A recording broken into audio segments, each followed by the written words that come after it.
Hey everyone, it's Sagan from Scientist Say, and welcome to today's Shocktober video, and welcome back to Killer Frequency. So, we're gonna pick up where we left off. It's been a little bit since I've had a chance to sit down and record this one, so let's see if I'm recalling correctly. We found the janitor's board of creepiness in the basement. So now we're thinking he might be the one masquerading as the Whistling Man, although I'm thinking that could be a red herring. But it may still give us a clue to the Whistling Man's next victim. So let's pick up where we left off, and see if we can figure that out.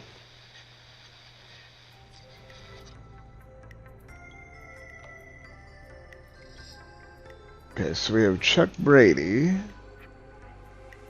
just this guy who's part of the athletics club. Kim Walker, who's part of the improv club.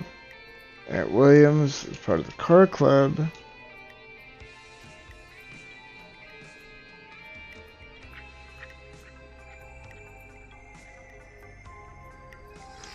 Let's see, hold on, what's this here? Ooh, check this out. 1987 Quiet Ridge Health and Safety Convention, Tuesday 1st, Sunday 6th September through Sunday 6th September. I think this was made by some British people. Do you care about health and safety? Good. Then come down to the year of the convention. Get started in a career in health and safety advertising or advising. Learn about health and safety in the workplace. Featuring special mystery guests.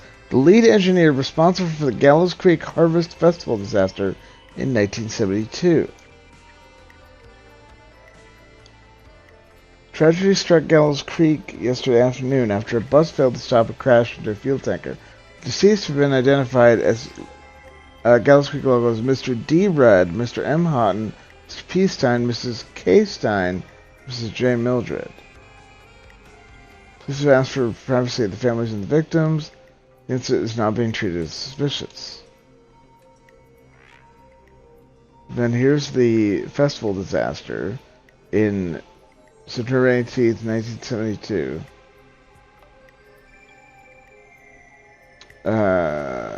Big Wheel broke free from its supports and investigation is currently underway. So I'm wondering if maybe the janitor or whoever's doing this is a victim of one of these disasters. Maybe the person responsible.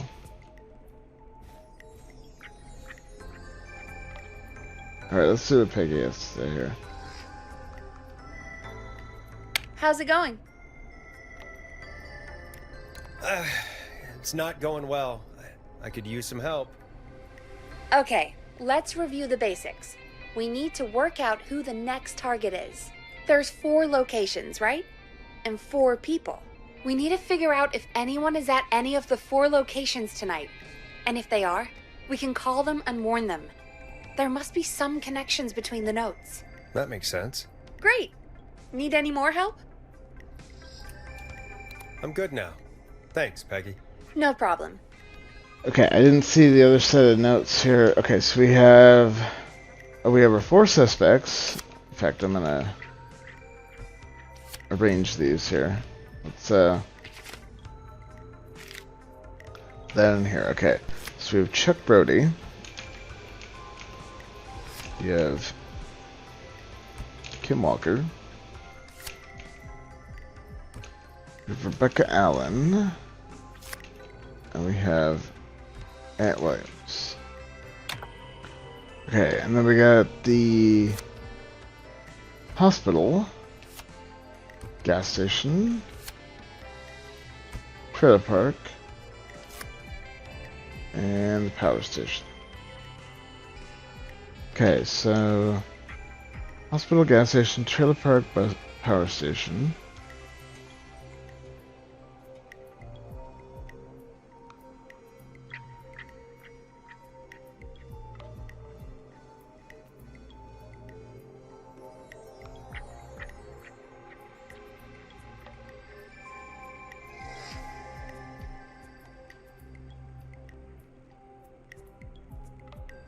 Ah, interesting. It's only September. I would have thought it was in October.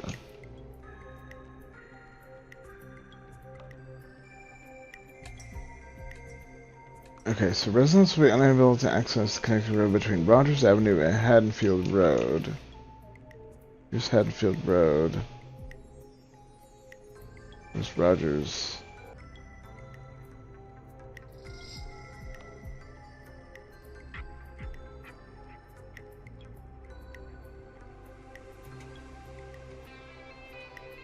Oh! Damn. If I had noticed that was McCready Street, that would have helped me save the old man, or save the waste disposal, because well, actually no, that all that did was eliminate the woman that lived over here, because she would have had to come down McCready Street. The guy I picked was living here, which still should, unless McCready Street itself was just inaccessible even at the corner. But anyway, that's neither here nor there. We got to figure out what's going on with the this thing here. So, you want give me a moment to review this off camera, just so I can really read everything here and fully understand it, and we'll go from there.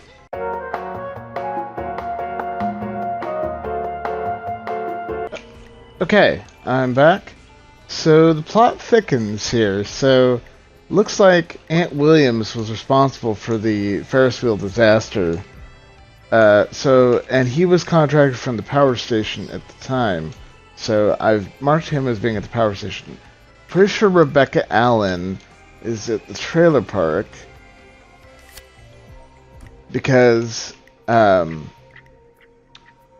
she said, "I'm sick of being a local celebrity. People are so mean to me. I only stole a few cars. Who cares? Buy a new one. I'm selling my trailer and leaving town ASAP. I want to get out of here. Please buy it." And it's talking about this crime syndicate. It says the informant, hereafter referred to as R.A., which would be Rebecca Allen. And it also mentions down here a diary of a car thief, police informant tell-all book. And as you can see, the image is clearly her high school photo, but reversed. And she's also a member of the car club. So that's pretty obviously her. Now, as far as Aunt Williams,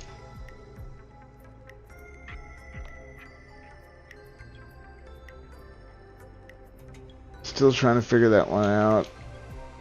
Chuck Brody is, you know, the one on the football poster here, but I haven't found reference to him yet. Now there is this about a man who won the lottery 14 years ago.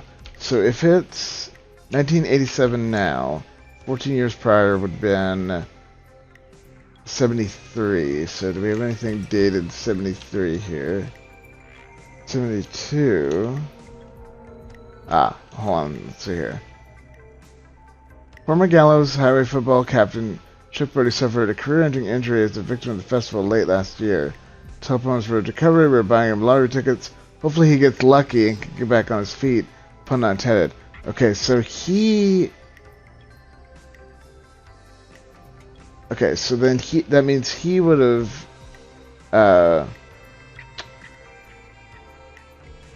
he would have been the one that bought the gas station after being a lottery winner. So let's mark him as the gas station. Now, by process of elimination, that puts Kim Walker in the hospital, but I want to make sure I've got that correct. Yeah, here, what was this about the bus accident? Oops. That was 77. That was 10 years ago.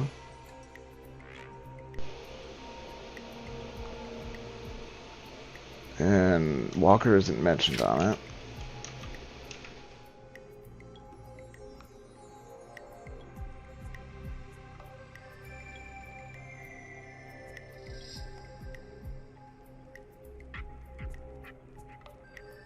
Ah, local doctor K. Walker recommends all locals get their flu shot ASAP.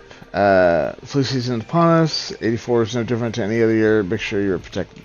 So that definitely puts her in the hospital. So there's our locations. Chuck Brody's at the gas station because he won the lottery and bought the gas station for her to have something to screw around with. Kim Walker became a nurse, works at the hospital now. Rebecca Allen's at the trailer park as a former celebrity car thief and wants out. And Aunt Williams works at the power station because He's responsible for the Ferris wheel disaster. Okay, cool. Sorry about the delay on that. How's it going? I'm ready. I'm ready, Peggy. Are you sure? We've only got one shot at this. I hope so.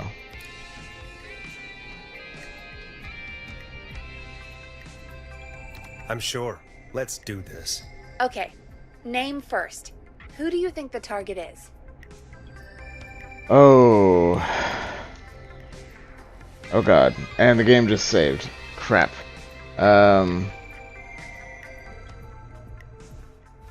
Okay.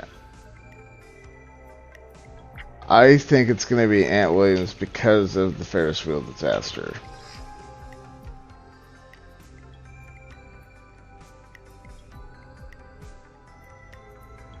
Problem is, what's our janitor's name?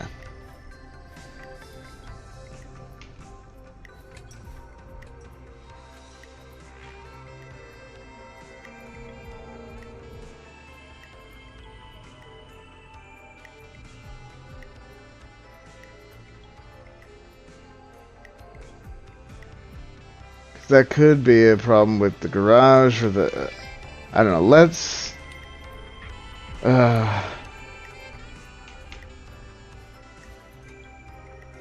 I'm gonna go with Aunt Williams.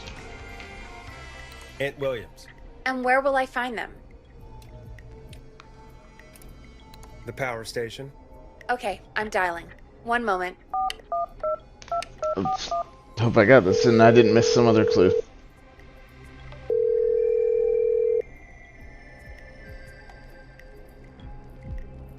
Forrest, I'm through to the power plant, but they say there isn't anyone by that name there.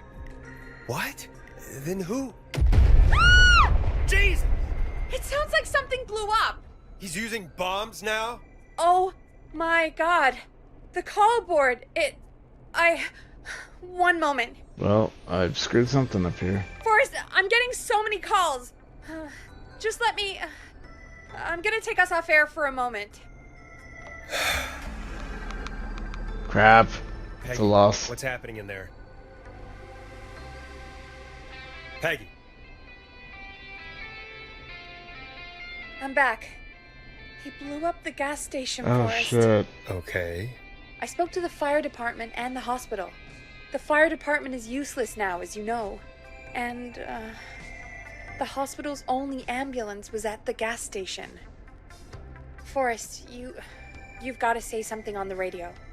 You have to tell the town. I'm putting us back on air. Now. Gallows Creek.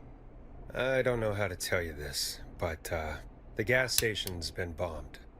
Please, everyone, stay safe, stay inside, and... Oh, just bring us into some music, Forrest.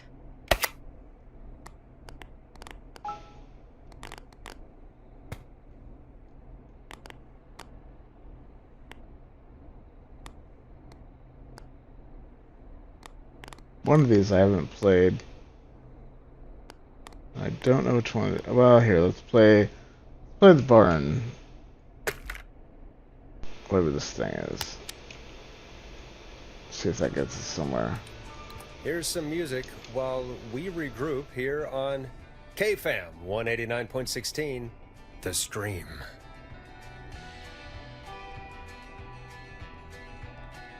Damn. I must have missed something that made it obvious that was the next victim. There's gotta be more in the basement to show us who Clive is targeting. And if that's the case, we can get ahead of him. Stop the killings before they can happen. Forrest, we need to go back down. By we, you mean me, right? Yep. Like I said, I need to handle all these calls. Maybe start with that creepy mannequin room you mentioned before. I still have a lot of questions about those, by the way. Me too. Alright, let's go head down.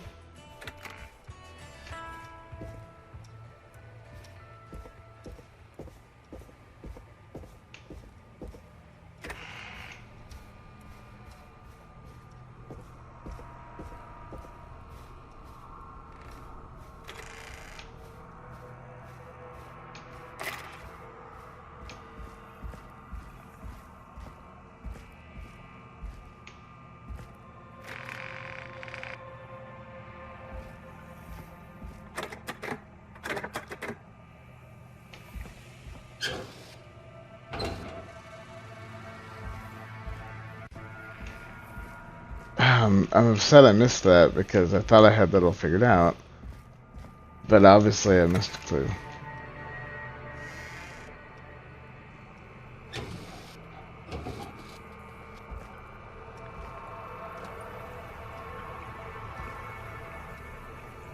Okay, so this mannequin's pointing up. Is there a light switch in here?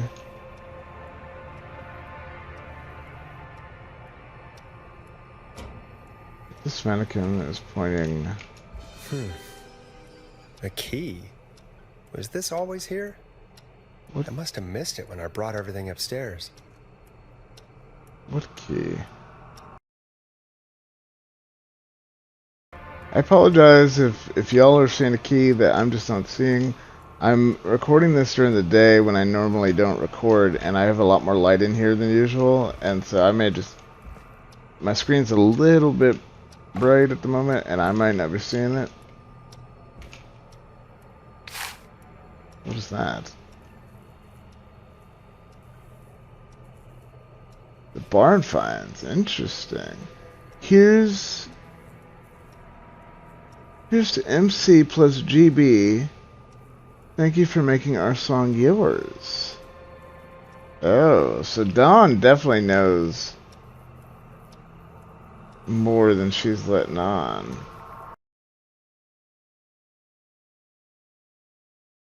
I think I've already picked this up. Oh, it's on the wall. That's why I couldn't see it. I wasn't looking at the wall because I was standing here when he said it, so I thought it was on the desk. Basement storage. Okay. Sorry for wasting everybody's time on that.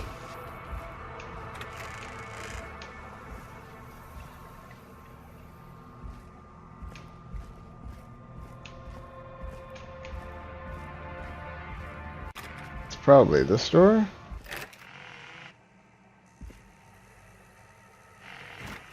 Kinda don't like how the music...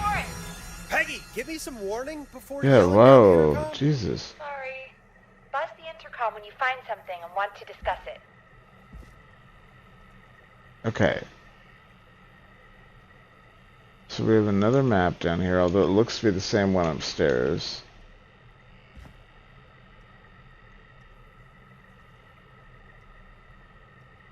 Gallows Creek, a peaceful place to rest your bones. Once a challenging hunting ground, the bare best, now a fun and friendly stomp along the way.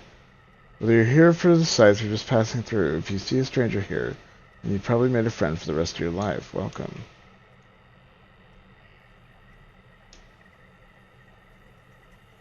Just making sure there isn't anything extra on the map, because I think it's just slightly bigger than the one upstairs, because it feels like, yeah, my head isn't lining up the same spot, but I don't see like they've added anything extra.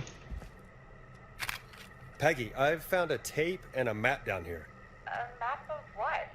Looks like it might be to somewhere in this storage area. Weird. Well, maybe the tape will give us more information. Give it a play.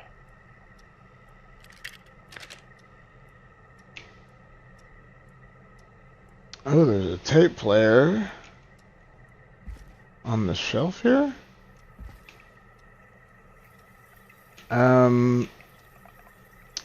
Yeah, I got a thing about playing tapes and mini recorders. You know, because usually they tell me they want to play a game at that point, and then we're in trouble.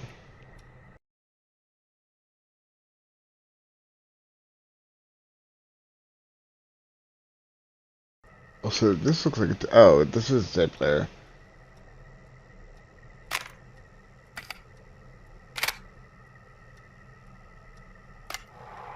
George Barrow, 1968. That's when this all began for me. Follow the maps, find the tapes. I'll be waiting. Wait, George Barrow? We all heard that he drowned after a night out drinking. Was it actually Clive? Has Clive really been the whistling man for that long? He says I need to follow the maps and find the tapes. I guess that's what this map is about. think we need to see what else is hidden down here. Okay, this has all gotten... Keep looking. Buzz the intercom when you found something. This has gotten way interesting. Okay, so here's the tape player now. Time of autopsy is 7 a.m. Cause of death is asphyxiation from drowning. The degree of rigor mortis indicates that the subject has been deceased for 5 hours. That puts the time of death... Naturally. Okay, so what is this? Here's another tape and some papers on a cart next to a shelf.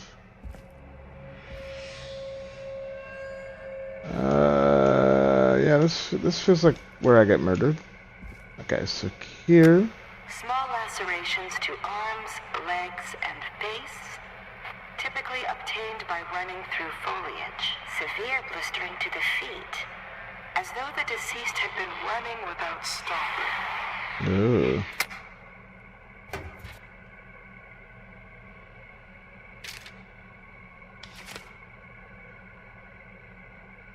Okay, so the next tape is on a lower shelf.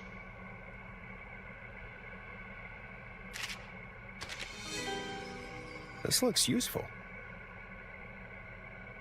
Right, Sheriff J. Matthews prepared this. Date is September 3rd, 1968. Which is, that makes it, let's see, 19 years almost to the day. Complaints name, Miss Sandra Sharp. How received telephone call. 4 a.m. a call was received from a jogger, and Miss Sandra Sharp, who we've already helped tonight, reporting that a body had been found washed up in the reservoir. Drove out to investigate and was able to identify the body at the scene as that of George Barrow. Contacted the coroner's office and then the boy's parents. They informed me that they had not seen him since 7 p.m. on the 2nd. Not cleared. Interesting. Okay. See if we can find the next tape.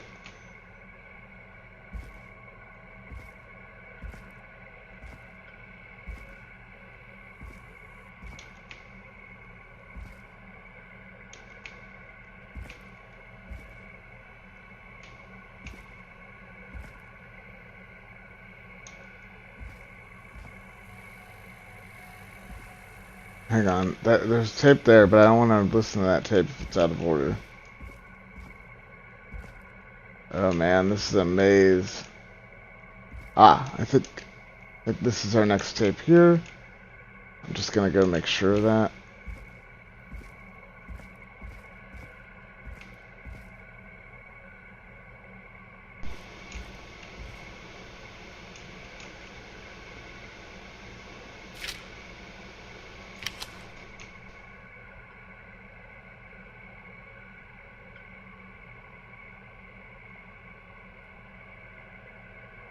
Okay, so it should be next to thing.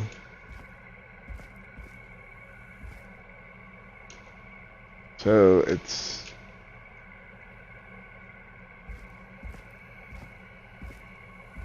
it's not this tape. That'll come later. I feel like this might be the end of this maze, so let's back up a little bit.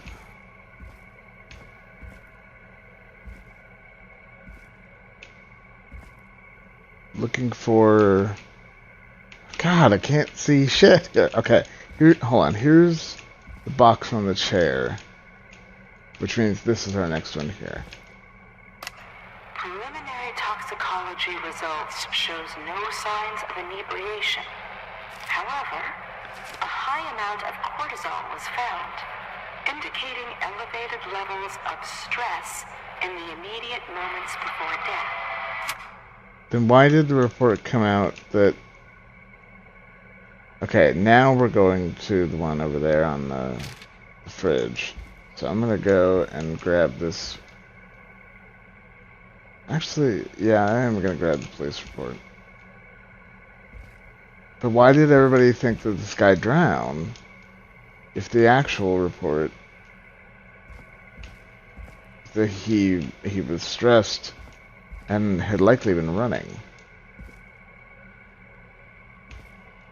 Man, this is a screwy maze. Okay. That I'm just very bad at navigating it right now. Alright. Next. Additionally, there appears to be a post-mortem injury to the arm. It looks like it was trapped in a car door. No. Okay.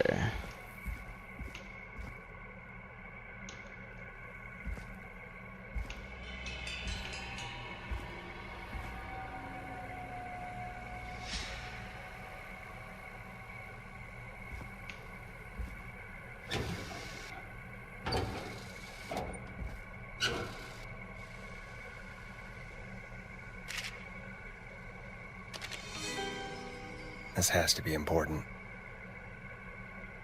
Report investigation by county medical examiner.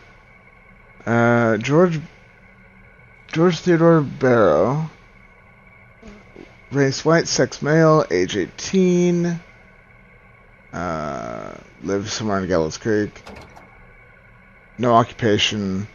Deceased, a Caucasian male, age 18. The cause of death established to be drowning is shown by signs of asphyxiation. See paragraph section 2, paragraph 4 for more details. Abrasion were found on the knuckles, likely from getting into fights in the past. Matches with known history of the deceased being aggressive. No other injuries are reserved, and the coroner's opinion, no evidence of foul play. Additionally, the preliminary toxicology report indicates the deceased had a high level of alcohol in their blood. It's the coroner's opinion that the deceased went swimming while intoxicated, resulting in his drowning. Then the sticky note says, "I'm sorry I made you do this, Virginia." So somebody forced the coroner to make a fake report for this guy having drowned.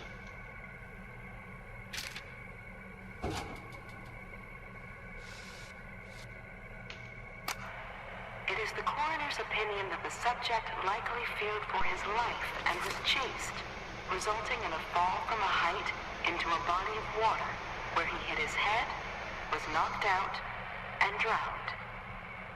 Following that, he was moved. Dr. Sullivan, we need to have a talk. Is that recording? Shut it off. Okay, so now we've got one sitting on a desk next to a bunch of binders. Ah, right here.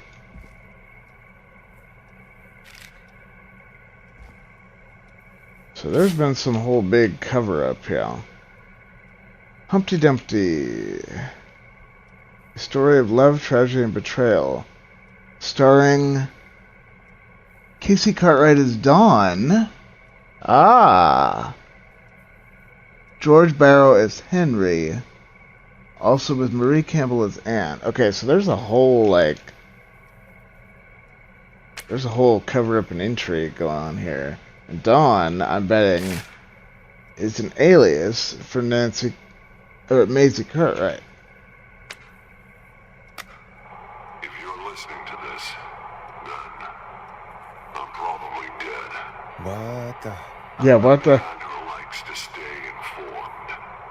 I've got subscriptions to newspapers all over the country. A few weeks ago, I noticed headlines cropping up in those papers, one after the other.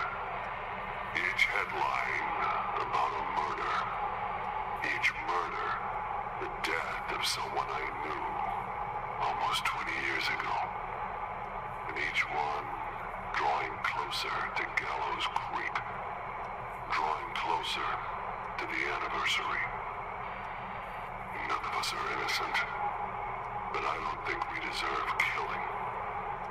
All I hope now is that I can save some folk from the worst. That I can. I don't know. Do something to make up for what I did back then, I guess. I didn't kill anyone, mind you. But that's past mattering. there's more I could say. That I should say. But my employer made it clear that my family would pay a high price if I ever spoke out.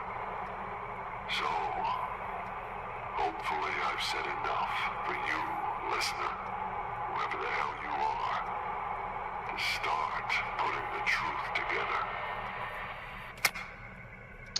What the hell? Yeah. Peggy is not going to believe this. Wow, this has gotten so deep. I love it. I absolutely love this. I have almost no idea what's going on, but I'm starting to piece it together. So this thing I've been dragging around says... God, of course there isn't enough light for me to read it. Yeah. Here's to MC and GB. Thank you for making our song yours. So I'm betting then that... Other hand. There we go. That Maisie Cartwright, George Barrow were a couple. George Barrow was murdered. It was covered up. Maisie Williams is calling in... Maisie Cartwright is calling in as Dawn, trying to give us a hint about what in the hell is going on. But then who's going around murdering everybody? Or maybe George Barrow wasn't really dead. But that seems unlikely given the existence of the original coroner's report.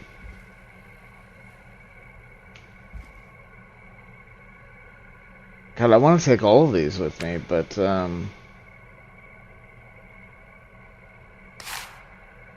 actually,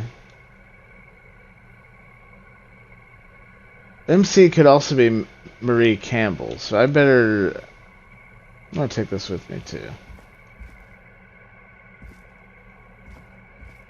But wow, Clive was doing some shit down here, right? Also, much like Jigsaw, how do you keep affording these mini-tape players? You just buy them in bulk?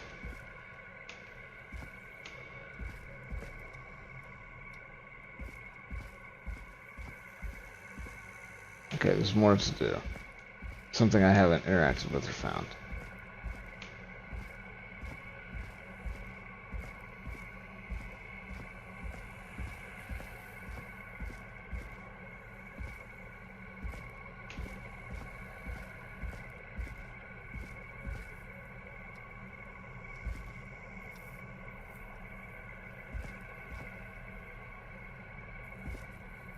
Or I need to interact with the intercom, and I didn't do that. I'm not, because I don't see anything else for me to do there.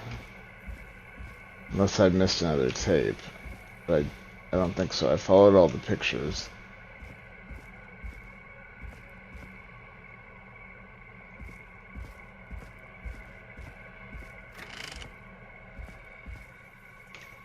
Let me put down one thing to my hand. Maybe that's wrong. Hello? Ah, there we go. What have you found, Forrest? It's an autopsy tape. Doesn't say for who. Oh, it does. I think it must be for George. Poor George. He was so young. Something's bugging me, Peggy. What do you mean? I swear I recognize the voice of the woman talking on the tape. I just can't place it. Seriously? Do you think you've met her before? I don't know. I mean, I just got here recently. I don't know. Found another tape. It talks more about how George died. What did it say?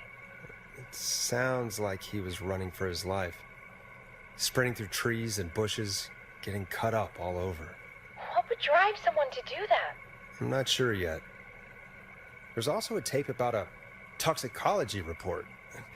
There were no signs of drinking or that he was on anything. What? But everyone said he went swimming drunk and drowned. It was in the newspaper and everything. I found a written autopsy report. What does it say? According to that, it's just like you said at the start. George drowned after getting drunk. Said he liked to fight, too. But that contradicts the tape. I know. And I think I know why. There's a note with a report that says, "I'm sorry I made you do this, Virginia." If it was the autopsy report, then Virginia must be our coroner. Wait, the caller from earlier, when we had to call the takeout restaurants, wasn't her name Virginia? Oh, damn. We need to call her back once we finish down here. It looks like she might know something about what's going on. Man, what if I didn't succeed with I that found and she a tape died? that introduces a new detail to the story. Post-mortem injury. Apparently, his arm got caught in a car door. A car door? Yeah, after he died. How do you suppose they can tell? How can they tell? I'm a radio producer, not a coroner. The written report I found doesn't mention it at all. How did his arm get trapped in a car door after he died? Unless he got it when the police collected his body, I guess someone else must have moved him after he was dead to where he was eventually found. But the report, what is going on here? I found a police report. Mentions a friend from earlier, Sandra Sharp. Sandra. The jazz runner? That's right. She found George's body washed up at the reservoir. The reservoir? Yeah? What's strange about that? George got cuts from running through foliage, right? But there's no forest around there. Also, how did it wash up at the reservoir? What do you mean? Reservoirs don't have tides. But that's what the police report said. It's not possible, though. I did a school project on reservoirs and got an A. But, yeah, not important right now. The important thing is that it doesn't make sense. What are you suggesting then? That the body was originally found somewhere other than what the report suggests? Yes. That the sheriff tried to cover it up, but accidentally let something slip? Something like that. I think. Well, Sheriff Matthews wrote the report. If he hadn't been eviscerated, we could have asked him. True. But Sandra is still alive. Once we're done down here, we should give her a call. In another tape, the coroner comes to the same conclusion as I did. George was running from something. Maybe an animal? Maybe, but then there's this next bit, where the coroner thinks he was moved post-death. So she agrees with us. At the end of the tape, someone burst in and demanded Virginia stop recording. I think it was Clive. This is starting to make sense now. This is a conspiracy to cover up what happened to George. I think I found Clive's last recording. I think Clive might be gone. Gone? I found a confession. Not for any killings, but for playing a part in covering up George's death. He left this behind in case he died. He hoped someone would find it. Do you think the whistling man already got him? Possibly. We've had a lot of callers tonight, but maybe not every victim made it to the phone, you know? We don't know how many there really are. Christ, Forrest, that's dark. I know, but Clive said he had read about other murders in other towns, and that the murders were all folks who knew about the incident. And the killings were getting closer to Gallows Creek. He said he wanted to do something good for once. The board in his office. He wasn't tracking people down to kill them. He was tracking them down to save them. Why didn't he just come out with all of this? He said his employer threatened his family if he spoke out about any of it. His employer? The one who orchestrated the cover-up? Oh, Clive. I'm sorry for thinking you'd killed all those people. Do you think you found everything? I think so. Forrest, what's going on here? Someone wanted that boy's death to seem like an accident. And they hired Clive to make it look that way. Come back upstairs when you're ready. We need to figure out our next step. Oh, I got an achievement. From Beyond the Grave, uncovered Clive's research. Thank God you're back, Forrest. I've been running out of stuff to pad our airtime with. Peggy, you work in radio. Forrest, I'm stressed. I mean, really. How are we supposed to keep a show going with all this happening? This is our job, Peggy. We gotta do it. You're right. So, what's the plan now? I think we should call Virginia back. All right, I'll get her on the line. When you're ready, shut the music off. Okay, so this is actually a tape I've been holding. Yeah. But it's for the same Forrest, track. shut the music off. Okay, we're gonna have to stop here. This recording, for various reasons, because I've had to stop to answer the phone a few times, has now gone on for an hour. So I'm gonna cut this down. This is probably still gonna be a bit of a longer entry than normal. That's alright, not a problem. I'm just trying to keep these in about these half-hour packages because I think that's good length, and I obviously want this game to last a while. It feels like we may be getting closer to the end, but at the same time, maybe not. Maybe things have just gotten interesting. So, I don't know. we will find out. So, anyway, thank you all so much for watching. I hope you all enjoyed. Stay tuned for more Shocktober content. Until next time, you stay classy, Internet.